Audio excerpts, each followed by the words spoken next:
तैयार हूं, लेकिन मेरा बेटा राम खुश रहे। बोलो तुम्हें क्या चाहिए? वारे मैया, माँ बहनों, माँ की ममता बड़ी अजीब होती, माँ की ममता बड़ी अजीब होती है। हम तो देखते हैं अगर जो माँ कुछ खा रही है और बेटों ने देख लिया, खाते माँ का खाती हो, माँ का खाती हो, अगर जो तन कोई चाय बचा हो ले खाए। माँ की ममता दादा बड़ी अजीब होती है। माँ का दर्द उनसे पूछे जिनके माँ नहीं, जिनके माँ नहीं है, जिनके पिता नहीं, माँ बाप का दर्द उनसे पूछेगा। कहा गया इस भरी दुनिया में माँ से बड़ा कोई नहीं, इस भरी दुनिया में माँ से बड़ा कोई नहीं। लाखों मुसीबतें आई पर माँ कभी रोई नहीं। दादा न जाने कितने कष्टों को सहन करके अपने पुत्र को जन्म देती है, पाल पोस के सयाना करती है, लेकिन वही बेटा जब सयाना हो जाता है तो माँ बाप की कद्र करना भूल जाता है और बात में यही कहता है कि आपने मेरे लिए किया ही क्या, किया ही क्या। तब तो ऐसा लगता है कि जन्म होते ही इसका गला घोंट दिया होता तब ठीक रहता। माँ बाप की यही इच्छा होती है। लेकिन दादा नौजवान साथियों, आप लोगों से दादा लोगों निवेदन है, माँ बाप की कद्र करिएगा, क्योंकि माँ जन्नत है और पिता जन्नत का दरवाजा है। आप कहीं तीर्थ ना जाओ, कहीं यात्रा ना जाओ, हरिद्वार मथुरा काशी जाने की आवश्यकता नहीं। माँ के चरणों में स्वर्ग,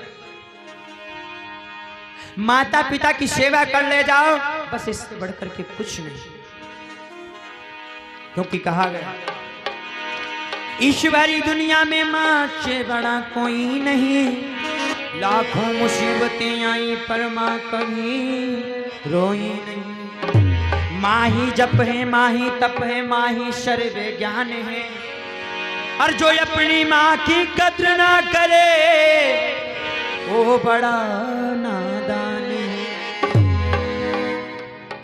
अगर जो माँ के 4 बेटे हैं तो दादा बेचारी भोजन भी बनाती है, चारों बच्चों को बराबर पालन पोषण भी करती है, सुबह स्कूल के लिए तैयारी भी चारों बच्चों की करवानी है, काजल भी लगाना है, बाल भी खींचना, स्नान भी करवाना है, टिफिन भी पैक करना है।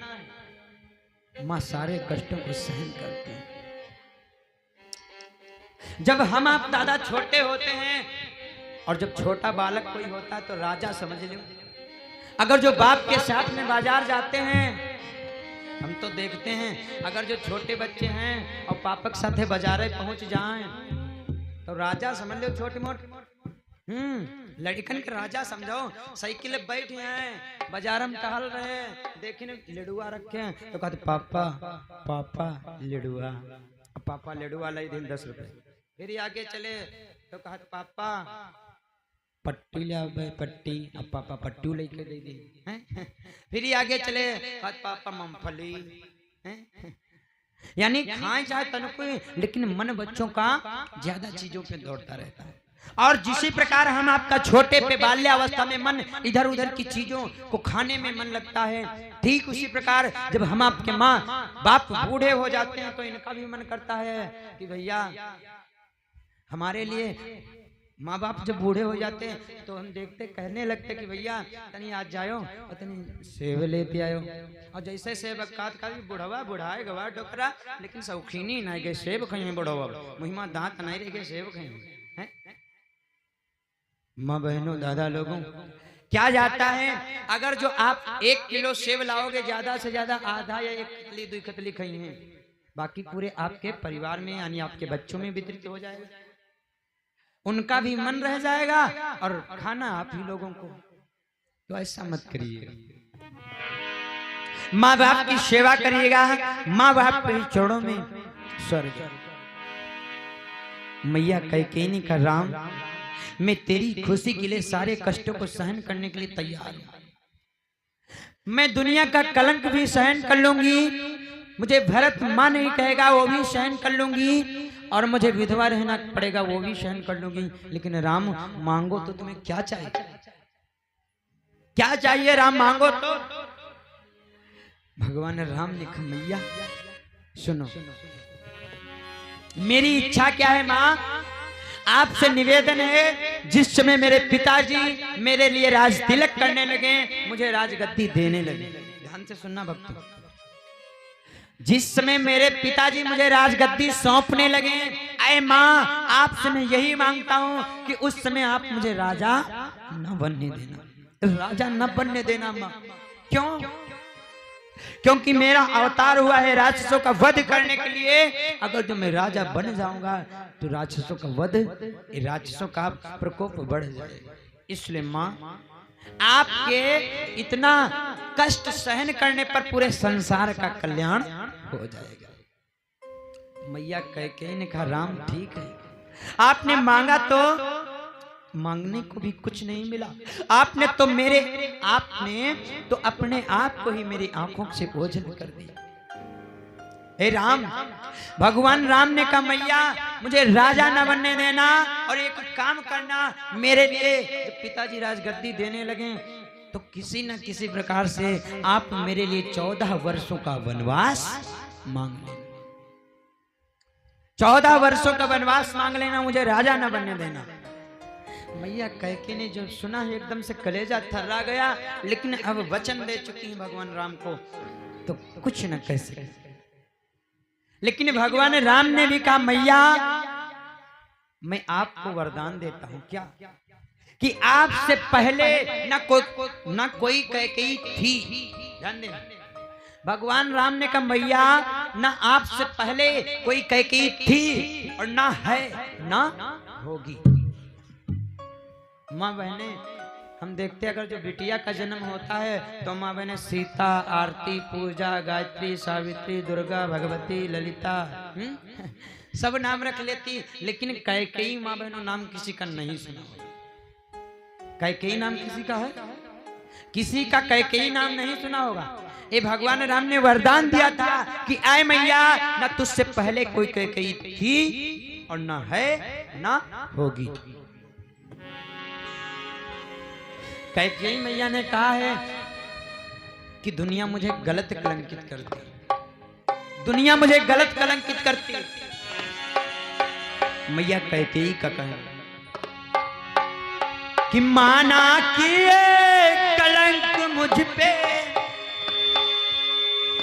माना किए कलंक मुझ पे, हर दुनिया का दस्तूर है, लेकिन ये तो इच्छा राम की, ये तो इच्छा राम की, अरे हमारा का कसूर है, ये तो इच्छा राम की, हमारा का कसूर है, ये तो इच्छा राम की, हमारा का कसूर है, ये तो इच्छा राम की।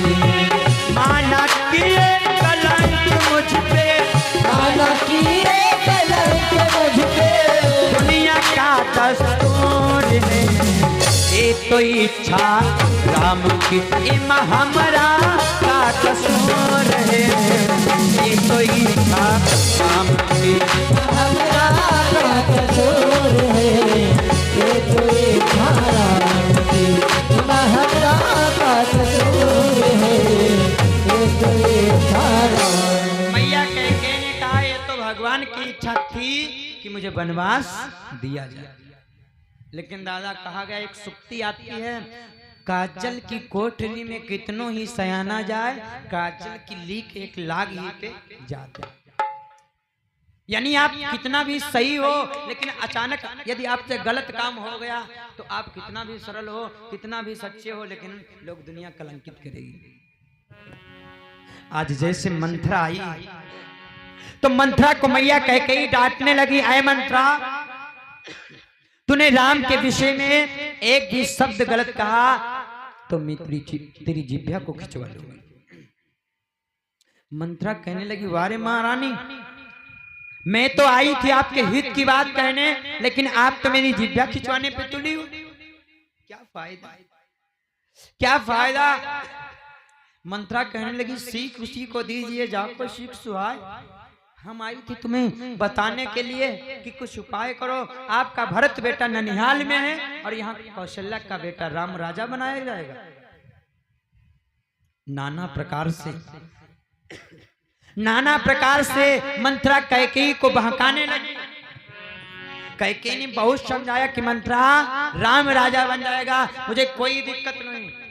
लेकिन मंत्रा कहने लगी महारानी एक बार फिर सोच लो, मैं आपकी दासी हूँ, आपके मायके से आई हूँ।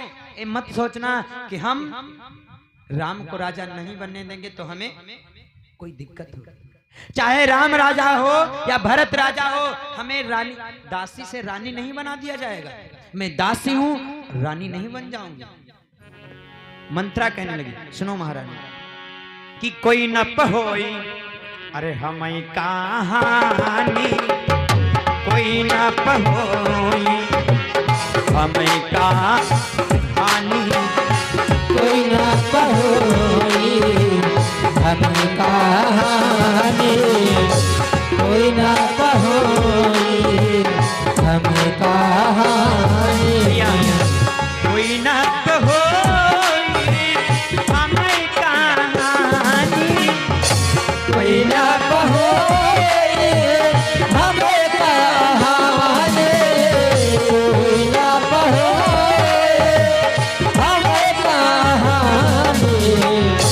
चेरी छोड़ी मैं भोग न रानी, चेरी छोड़ी मैं भोग न रानी, तेरी छानी में भोग न रानी, तेरी छानी में भोग न रानी। चाहे महारानी चाहे राम राजा हो या भरत राजा हो, मुझसे क्या पड़ी, लेकिन मैं तो आपके मायके से आपके साथ आई हूँ, इसलिए आपके हित की बात कहने आई हूँ महारानी।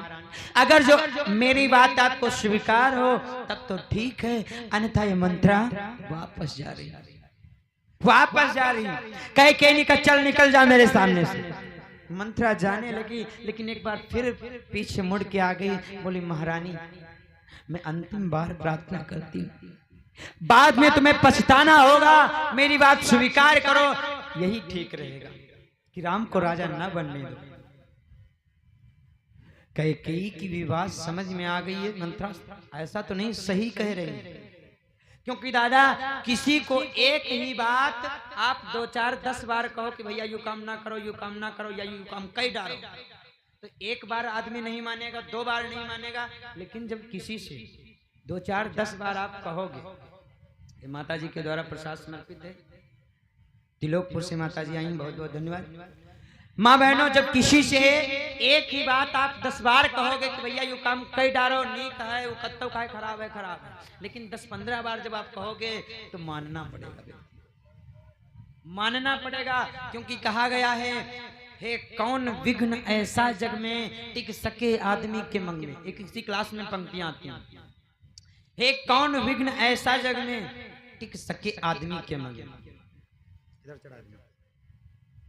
माता जी के द्वारा 21 मुद्राएं भी अर्पित हैं। जीवन मंगलमय हो, प्रभु से यही मंगल प्रार्थना। बहुत बहुत धन्यवाद। हे कौन विघ्न ऐसा जग में टिक सके आदमी के मग में, मानो जब जोर लगाता है तो पत्थर पानी बन जाता है। दादा मंत्रा के कहने में कैकेयी आ गई। जब कहने में कैकेयी आ गई तो मंत्रा को बुला लिया, ए मंत्रा यहाँ यहाँ यहाँ, हमको लग रहा तुम सही कह रही। मंत्रा आ गई, जान गई कि कैकेयी मेरी बात मान गई। मंत्रा आई, कैकेयी ने कहा बहना एक बात बताओ, आप सही कह रही हो, मुझे दासी जैसा पद मिलेगा, यानी राम राजा बन जाएगा, कौशल्या महारानी बन के रहेगी और मुझे दासी जैसा सम्मान मिलेगा। तो ए मंत्रा एक उपाय बताओ। आपने जब हमें बता दिया है कि राम को राजा बनने से रोको, तो ऐसा कोई उपाय बताओ कि राम को राजा बनने से रोका जा सके। मंत्रा ने कहा बहुत नीक उपाय है, बहुत नीक उपाय। कौन सा है? बोली राजा दशरथ के पास में आपके 2 वरदान बहुत पहले के हैं, हाथी के रूप में उधार। ये कथा अलग की है, देवासुर संग्राम की। 2 वरदान पहले के उधार हैं। कैकेयी ने कहा हाँ वो तो है। मंत्रा ने कहा बस आज जाओ वह मांग लो। करना क्या है? मंत्रा ने कहा जाओ अपना विकराल रूप बनाओ, इन केसों को खोल दो और बना करके विकराल रूप जाकर के कोप भवन में बैठ जाओ। कोप भवन में बैठ जाओ और जब राजा दशरथ आपसे आए, कहें, मनावे कि क्यों क्या दिक्कत है, क्यों नाराज हो, तो वही 2 वरदान मांग लेना।